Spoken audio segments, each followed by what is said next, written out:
Bom, a rigor, política eu sempre fiz, não é? Político eu sempre fui, no sentido mais amplo do termo, porque sempre exercitei a cidadania. Agora, a participação partidária é que ela se fez desde uns 10 anos para cá. Inicialmente eu fui filiado ao PDT, o chamado PDT do Brizola, o PDT nacionalista, socialista, internacionalista, que levantava os temas que depois vieram a ser pauta da sociedade brasileira, a questão dos negros, dos índios, a questão dos trabalhadores, e sempre foi um partido muito ligado às lutas das chamadas esquerdas. Agora, em relação ao episódio vice-prefeito, foi um pouco a toque de caixas, porque havia uma negociação entre o PT e o PR para comporem uma chapa para a Prefeitura de Fortaleza. E eu fui sondado pelos dirigentes do PR, eu faço parte do PR há já alguns anos, e os dois mentores principais do PR no Ceará, o Lúcio Alcântara, o ex-governador Lúcio Alcântara, e o Roberto Pessoa, prefeito de Maracanaú à época, eles convidaram para eu ingressar nesse partido. E eu fui, sobretudo por causa da credibilidade desses dois políticos. E eles me perguntaram: você não topa ser vice-prefeito? Eu digo: depende dos agrados. Agrados no sentido do que é que vai ser esse projeto. Então eu disse: se precisarem, eu estou aí. Alguns dias depois, o doutor Roberto me chama na casa dele, apartamento dele, e diz: você deixou de ser vice-prefeito. Eu disse: por quê? Ele disse: porque nós puxamos a sua ficha no TRE e diz que você tem dupla filiação. Eu disse: não, eu acho que não, porque eu sei, orientado até pelo advogado do partido, eu tinha que primeiro me desfiliar de um para depois ingressar no outro. Foi o que eu fiz.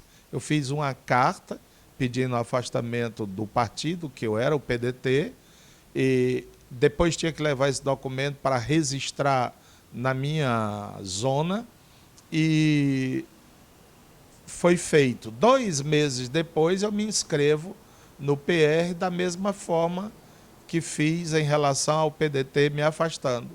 Mas você tem esses documentos? Eu digo: tenho. E aí ele: então me traga. Eu fui, passei uma noite procurando nas minhas papeladas e não achei. Mas me lembrei que no meu computador deveria ter a cópia das cartas. E fui atrás e localizei. Daí, no outro dia, que já era quinta-feira, eu encontrei, fui lá no TRE, e a senhora olhou e viu que realmente existiam essas duas notificações judiciais. Ela pegou os números, eu pedi se ela poderia me dizer o que era, ela disse. Eu digo: mas então eu quero uma declaração dizendo que eu estou kits, tudo legal. Ela disse: eu não posso dar, você tem que pedir na sua zona. Aí eu disse: mas onde é? Ela disse: é aqui em frente, né? Que era na rua ali perto da Secretaria de Saúde do Estado. Fui lá, falei com o chefe do cartório e disse que eu precisava dessa declaração e tal. Já havia circulado na imprensa que eu deveria ser o candidato, mas houve esse empecilho. Então o PT estava pensando em uma outra pessoa já, como fato liquidado, e ele disse que era possível dar, mas só que quem tinha que assinar era o juiz. Onde é que está esse juiz, né? Aí ele disse que no outro dia, sexta-feira, iria ter com o juiz e ele poderia levar essa declaração. Eu digo: mas dá tempo para chegar até 5 da tarde? Ele disse: acho que dá. Então eu fiquei na expectativa do homem chegar com esse papel. Quando foi mais ou menos 5 horas, ele chegou com a declaração.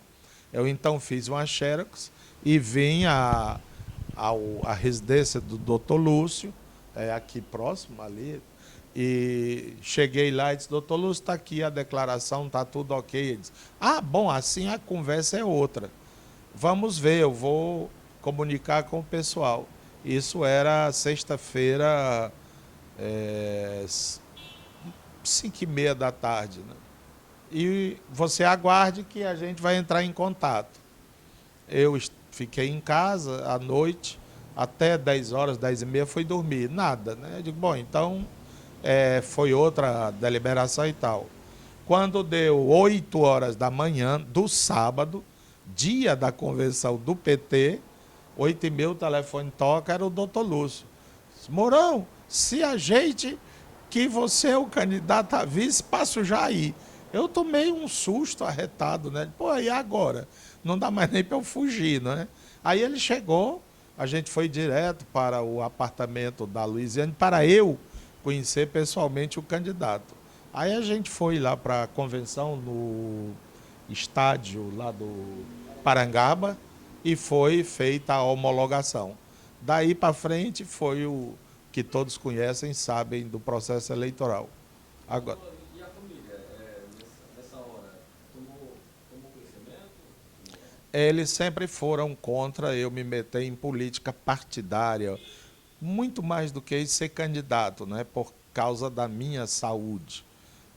Eu sou fragilizado em termos de saúde, né? São 3 potes de safena e um transplante renal, né? Então eles eram temerosos de que eu poderia vir a ter algum acidente, algum problema. Não houve durante a campanha, muita adrenalina, eu acho que a adrenalina vai fechando tudo que é problema, né? E foi um teste para as minhas coronárias e outros órgãos do corpo, né? E deu certo. Terminada a eleição, qual o raio-x que você faz? Andou a toda a cidade de Fortaleza, lugares que você nem conhecia, mas conheceu melhor, mais a fundo, conheceu muita gente, todas as camadas. O raio-x que você faz depois, a impressão antes, você sempre tinha um debate público, você ficava debatendo as questões, escrevendo sempre em jornal, na imprensa, mas depois da terminada a eleição, qual o raio-x que você faz da cidade de Fortaleza? Bom, primeiro a gente termina muito cansado, né? Porque é realmente um ritmo alucinante. E os 10, 15 últimos dias, então, é uma aceleração incrível. A gente não sabe nem por que é que aguenta ou como é que aguenta, né? Mas, primeira coisa a ideia que a gente faz de Fortaleza não tem nada a ver com a Fortaleza que é. Quer dizer, a imaginação não tem nada a ver com a realidade. E muitas pessoas, até políticos e tal, você sabe onde é que fica a Vila Velha? Você sabe onde é que fica o Parque São José, não sei o quê? A maioria das pessoas não sabe. Andar em cada rua ou nas principais ruas é outra coisa. Olhar olho no olho, como era uma dos slogans da gente, né? Olho no olho, cumprimentar aquelas pessoas, mesmo que seja rápido, mas isso dá.